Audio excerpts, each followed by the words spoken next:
لائیں, کہیں کہ ہمارا رب اللہ ہے, پھر اس پر جم جائیں. ان پر فرشتوں کا نزول ہوتا ہے.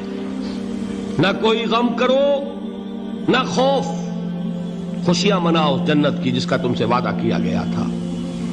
اللہ کی ربوبیت پر اطمینان جب انسان کو ہو جاتا ہے, میرا رب اللہ ہے, ربی اللہ, انسان کے لیے نہ کوئی کھٹکا, نہ کوئی خطرہ, نہ کوئی خوف, نہ کوئی حزن. جو کچھ ہو رہا ہے کس کے اذن سے ہو رہا ہے؟ اللہ کے اذن سے. اللہ کے اذن کے بغیر پتا تک نہیں ہلتا. یہ کوئی اندھا بہرا مادہ نہیں ہے جس سے مجھے کوئی خوف ہو. اندھا بھینسا چلا آ رہا ہو اس سے تو ڈرنے کا ہر انسان کو ڈرنا چاہیے, نہ معلوم کس کو ٹکر مار دے. لیکن نہیں, اس کائنات کو چلانے والا ایک سمیع و بصیر خدا ہے. وہ جو میرا دوست ہے, میرا ولی ہے. اللہ ولی الذین آمنوا یخرجہم من الظلمات الی النور. اللہ اہل ایمان کا ولی ہے, ساتھی ہے, پشت پناہ ہے, مددگار ہے, حمایتی ہے. بتائیے جسے یقین ہو جائے کہ اللہ میرا مددگار, اللہ میرا محافظ, اللہ میرا پشت پناہ, اللہ میرا حمایتی, اس کے لیے کوئی خوف ہوگا؟ اس سے کوئی ڈر ہوگا؟ میں مثال دیا کرتا ہوں ایک بہت سادہ پنجاب کے دیہات کی. وہ بڑا چودھری ہے اور کوئی غریب کسان ہے. اس غریب کسان کے جانوروں کو ہر وقت اندیشہ ہوگا چوری کا. کوئی میری بھینس کھول کر نہ لے جائے, کوئی میرا بیل کھول کر نہ لے جائے. لیکن جس کے بارے میں یہ سب کو معلوم ہو کہ وہ جو بڑا چودھری ہے وہ اس کا دوست ہے, اس کی بچیا کو کوئی خوف ہوگا؟ اس کی بھینس پر کوئی ہاتھ ڈالے گا؟ اسے کوئی اندیشہ ہوگا؟ نہیں. کیوں؟ کہ وہ بڑا چودھری, بڑا اس کا یہاں کا سردار, جاگیردار, سب کو معلوم ہے وہ میرا دوست ہے, کوئی میرے خلاف اقدام نہیں کر سکتا. اس دنیا میں یہ چھوٹی سی بات اگر آپ کے دلی اطمینان اور سکون کا باعث بن سکتی ہے تو ذرا تصور کیجئے.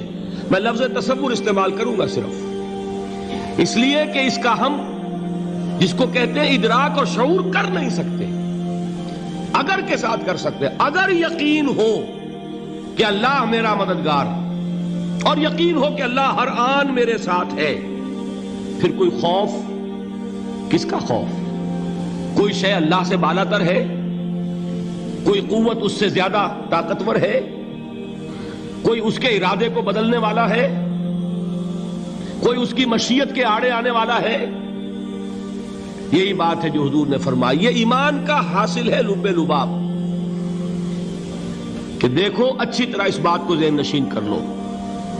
اگر تمام انسان مل کر تمہیں کوئی نقصان پہنچانا چاہے نہیں پہنچا سکتے مگر جو کچھ اللہ نے لکھ دیا ہو, اور تمام انسان مل کر تمہیں کوئی نفع پہنچانا چاہے نہیں پہنچا سکتے مگر وہ شے جو اللہ نے طے کر دی. آپ پھر میں کہوں گا ذرا طاری کیجئے, اسے فرض کیجئے, اسے سوچئے. اگر اس حدیث پر ہمارا دل ٹھکا ہوا ہو تو کسی سے ڈر ہوگا؟ یہ مجھے نقصان نہ پہنچا دے, یہ میری رپورٹ خراب نہ کر دے, یہ میری انکریمنٹ نہ رکوا دے, یہ میرا یہ نہ بگاڑ دے, یہ میرے یہ نقصان نہ پہنچا دے. اس کا ڈر, اس کا ڈر, اس کا خوف, اس کی خوشامد, اس کے لیے جا کر طرح طرح سے اپنی عزت نفس کو ذلیل کروانا اس کے سامنے. یہ سب کچھ کیوں کرتا ہے انسان؟ جب سمجھتا ہے کہ اس کے ہاتھ میں میرا کوئی نفع ہے, اس کے ہاتھ میں میرے لیے کوئی ضرر ہے, یہ مجھے کوئی غضب پہنچا سکتا ہے, یہ مجھے کوئی نقصان پہنچا سکتا ہے, یہ میرا کوئی کام بنا سکتا ہے, یہ میری کوئی ضرورت پوری کر سکتا ہے. اسی کا نام شرک ہے. جہاں آپ نے یہ سمجھا کہ غیر اللہ کے اندر کوئی طاقت موجود ہے وہی شرک ہے. بتوں سے تجھ کو امیدیں, خدا سے نومیدی, مجھے بتا تو صحیح اور کافری کیا ہے. شرک تو یہ ہے. جس پر بھی تمہیں یہ خیال ہے کلمہ ہے, یہ کلمہ سوم, لا حول ولا قوت الا باللہ. ذرا اس پر دل کو کبھی اگر آپ تصور کریں, پھر فرض کریں, دل ٹھک جائے اس پر, کوئی طاقت نہیں. یہی بات تھی جو شیخ عبد القادر جیلانی رحمۃ اللہ علیہ نے اپنی وصیت میں اپنے بچے سے کہی. 11ویں دینے والے ہیں، لیکن حضرت شیخ عبد القادر جیلانی کی وصیت اور تعلیمات کو کتنے لوگ ہیں تم جانتے ہو؟ یہ جن مقامات تک پہنچے ہیں وہ کس چیز کی بدولت پہنچے ہیں؟ انہوں نے جو پیغام دیا وہ کیا تھا؟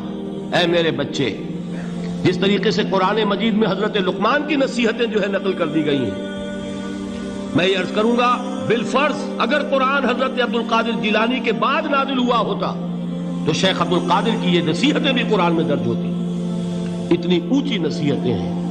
اے میرے بچے، اس حقیقت کو ذہن نشین کر لے، لا فاعل فی الحقیقت ولا مؤثر الا اللہ. اس کائنات میں نہ کوئی فاعل حقیقی ہے نہ مؤثر حقیقی ہے سوائے اللہ.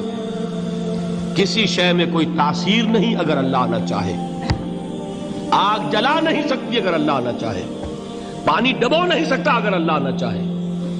زہر ہلاک نہیں کر سکتا اگر اللہ نہ چاہے. کوئی چیز فائدہ نہیں پہنچا سکتی اگر اللہ نہ چاہے. تو در در پہ کیوں سر جھکاتے ہو؟ در در پر کیوں جبیں سائی کرتے ہو؟ سب کے سامنے کیوں ہاتھ پھیلاتے ہو؟ ایک اللہ سے مانگو. ایک اللہ کے سامنے زمین پر اپنی جبین رکھو. لا فاعل فی الحقیقت ولا مؤثر الا اللہ. نظر آتا ہے ہمیں کہ پانی پیاس بجھا دیتا ہے. پیاس بجھانے کی صلاحیت پانی میں نہیں ہے، اللہ کے اذن سے. کھانا بھوک مٹا دیتا ہے. بھوک مٹانے کی صلاحیت کھانے میں نہیں ہے، اذن رب میں. دیکھیے یہی یقین تھا. حضرت موسیٰ علیہ السلام کا واقعہ یاد کیجئے. سامنے سمندر آ گیا ہے، قوم دیکھتی ہے پیچھے کہ گرد و غبار کا طوفان ہے. معلوم ہوا کہ فرعون اپنے لشکر سمیت آ گیا ہے. لشکر جب چلتا تھا تیز رفتاری کے ساتھ تو گرد و غبار کا جو طوفان اٹھتا تھا اس کا تصور کیجئے. اور لمحہ بلمحہ وہ قریب آ رہا ہے. پوری قوم نے کیا کہا؟ اے موسیٰ انا لمدرکون، اے موسیٰ ہم کو پکڑے گئے. قرآن مجید نے تو یہاں وہ باتیں نہیں لکھی ہے، لیکن تورات میں یہ درج ہے کہ بنی اسرائیل جھگڑنے لگے، دست و گریبان ہو گئے موسیٰ کے ساتھ. موسیٰ ہمیں یہاں مروایا لا کر، اس سے تو ہم ہی بہتر تھے. وہاں کھانے کو ملتا تھا، زندگی تو تھی، بیگار ہم کر رہے تھے، موت تو نہیں تھی. اب جو کچھ ہوگا اس کا تصور کرو، جس طریقے سے ہمارے ٹکڑے اڑائے جائیں گے. تو لڑ رہے ہیں حضرت موسیٰ علیہ السلام سے. یہ تورات کی تفصیل ہے. قرآن میں صرف اتنا آیا ہے، پریشان ہو کر انہوں نے کہا انا لمدرکون، موسیٰ ہم تو پکڑے گئے. اس وقت موسیٰ کا جواب کیا ہے؟ کلا ان معی ربی سیہدین. نہیں، میرے ساتھ میرا رب ہے، وہ راستہ دے گا. بتائیے کہاں راستہ نظر آ رہا ہے؟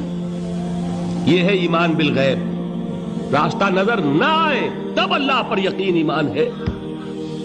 جیب میں پیسے ہوں اور تب دل کو اطمینان ہے تو ایمان کس پر ہوا؟ پیسے پر، اللہ پر نہیں. جب وسائل و ذرائع نہ ہوں اور پھر یقین ہو کہ اللہ مسبب الاسباب ہے، وہ اسباب کا پابند نہیں ہے، وہ اسباب کا محتاج نہیں ہے، اسباب اس کے محتاج ہیں. اگر یہ یقین ہے تو اللہ پر ایمان ہے. یہ نہیں ہے تو تمہارا ایمان اسباب پر ہے، وسائل پر ہے، ذرائع پر ہے، مادیات پر ہے، اللہ پر نہیں. اس وقت کہاں راستہ تھا؟ کوئی راستہ تھا؟ سمندر ہے اور ادھر سے لشکر آ گیا ہے. کلا ان معی ربی سیہدین.